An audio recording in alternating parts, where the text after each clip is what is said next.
আসসালামু আলাইকুম সবাইকে, কেমন আছেন সকলে? আশা করছি অনেক ভালো আছেন। আলহামদুলিল্লাহ আমিও আছি অনেক অনেক ভালো। আমরা যাচ্ছি এখন একটা দাওয়াতে, আর আমাদের সঙ্গে আজকে সৌরভ নেই। আমরা সবাই মিলে যাচ্ছি, মূলত আমার বড় আপু এবং তার বেবিটার সঙ্গে আমার বেবিরা সবাই মিলে যাচ্ছি। তো কোথায় যাচ্ছি আর কি কি খাওয়া দাওয়া হবে সবকিছু শেয়ার করবো। তো চলুন আগে যাওয়া যাক। আর এই বাচ্চা কাচ্চারা রেডি, এই যে আপু রেডি। চলো সবাই মিলে চলো। তো আমরা সবাই বাসা থেকে বের হয়ে রাস্তায় রিক্সার জন্য ওয়েট করতেছি। আর বিকেল থেকে বৃষ্টি হওয়ার কারণে রাস্তায় বেশ কাদা ছিল। অনেক কষ্ট করার পর এবার আমরা চলে আসছি যেখানে দাওয়াত ছিল সেখানে। মূলত আমরা যেখানে দাওয়াতে আসছি এটা হচ্ছে আমার আপুর বড় যা অ্যান্ড ভাসুরের বাসা। তো ওই ভাবি বলেছিল আমাদেরকে যে আজকে রাতের খাওয়া দাওয়া এখানে করতে, সেই সুবাদে আর কি আসা। আসতে আসতে আমরা অনেকটা লেট করে ফেলছি, বিশেষ করে বৃষ্টি ছিল জন্য একটু আসতে লেট হয়ে গেছে। আমি বসে বসে চারপাশটা ঘুরে দেখতেছিলাম, এই যে বাচ্চা কাচ্চারা এখানে সবাই গল্প গুজব করতেছিল, এনজয় করতেছিল। আর আমার কাজ ছিল ছোট ছোট ক্লিপ নেওয়া, আপনাদের সঙ্গে একটু শেয়ার করা। আর সৌরভ আমাদের সঙ্গে আসেনি কারণ ও আসলে আজকে বাসায় চলে গেছে, আমাদেরকে রেখে গেছে। মূলত আবার কয়েকদিন পর ওর বিশেষ কিছু কাজ ছিল, সেগুলো শেষ করে ও আবার কয়েকদিন পর ব্যাক করবে, মূলত এসে দু একদিন থেকে আমাদেরকে নিয়ে চলে যাবে। তো আমি এদিকে এই যে একটা ক্লাসের কাছে এসে হালকা করে একটু ভিডিও ক্লিপ নিচ্ছিলাম, দেখছিলাম যে আমাকে কেমন লাগে। যাই হোক, নর্মালি আমাকে এমনিতেও বাজে লাগে, সেটা নেওয়ার কথা নাই বললাম। আর এই যে বাসায় ছোট ছোট জায়গায় ছোট ছোট কিছু জিনিসগুলো রাখা দেখতে বেশ ভালো লাগতেছে। আর এই ছিল খাবারের আয়োজন। এখানে ফ্রুটস ছিল, তার সঙ্গে ছিল chicken pizza, noodles and dessert হিসেবে ছিল ফিরনি। বিশেষ করে এই চিকেন পিৎজাটা যে এত মজা ছিল, আমি শুধু দেখতেছিলাম, তখনও অবধি খাওয়া শুরু করি নাই। যখন এই ভিডিওটা নিচ্ছিলাম আমি, তখন আমার কোনোটাই টেস্ট করা হয়নি। আর প্রত্যেকটা এভাবে ভিডিও ক্লিপ নেয়ার পরে আমরা সবাই মিলে একসঙ্গে খেতে বসে পড়লাম। খেতে বসে ভাবছিলাম কোনটা দিয়ে স্টার্ট করব কোনটা দিয়ে স্টার্ট করব। তো এরপর আমার মনে হলো যে যেহেতু খুব বেশি লোভনীয় লাগতেছে পিৎজাটা, এটা দিয়ে শুরু করা যাক। আর যেই ভাবা সেই কাজ, আমি সেই পিৎজা দিয়ে শুরু করলাম। তো এই যে পিৎজাটা দিয়ে যখনই পিৎজাটা মুখে দিলাম, সত্য কথা বলতে এই পিৎজাটার টেস্টটা ছিল অসম্ভব মজার, যেটার রেটিং আমি 10 আউট অফ 10 দেবো। কারণ সত্যি খুবই মজার ছিল, সব মিলায় আমার কাছে ভালো লেগেছে।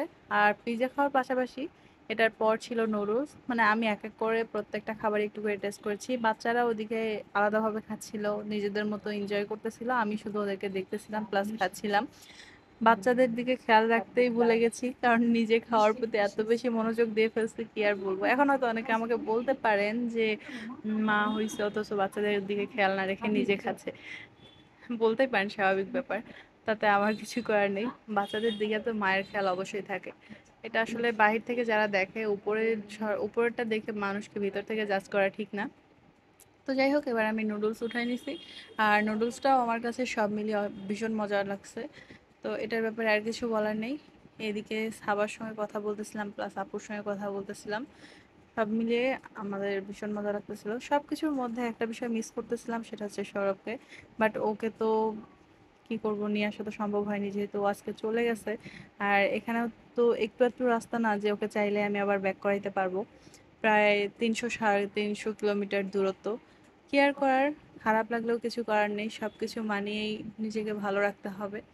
আর ওর জন্য দোয়া করছিলাম যেন খুব সুন্দরভাবে সুস্থভাবে বাসায় পৌঁছাইতে পারে।